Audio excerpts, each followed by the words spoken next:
বন্ধুরা, তোমরা নিশ্চয়ই অনেক বাঁধ দেখেছ এবং বাঁধের ভেতরেও ঘুরে বেরিয়েছ, কিন্তু বাঁধের ভেতরে ঘোরাঘুরি করার সময় কি কখনো লক্ষ্য করেছ কিভাবে পানি থেকে বিদ্যুৎ উৎপাদিত হয়? এবং আজ এই ভিডিওতে আমরা বুঝতে পারব কিভাবে বাঁধ থেকে বিদ্যুৎ উৎপাদিত হয়। বন্ধুরা, বাঁধের ভেতরে কোথাও লক্ষ লক্ষ লিটার পানি ভরা থাকে।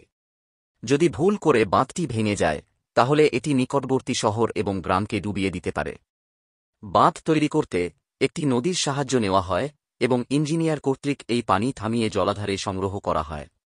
এই পানি বের করার জন্য জলাধারে প্রচুর পাইপিং থাকে এবং যেখানে পাইপ থেকে পানি পড়ে সেখানে একটি টারবাইন স্থাপন করা হয় এবং এই টারবাইনটি এই জেনারেটরের সাথে সংযুক্ত থাকে।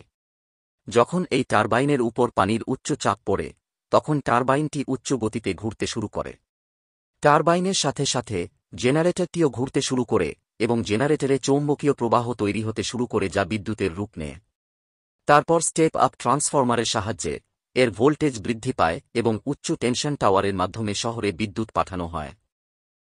তো বন্ধুরা, আরও জানতে আমাদের ভিডিওটি লাইক করুন এবং চ্যানেলটি সাবস্ক্রাইব করুন।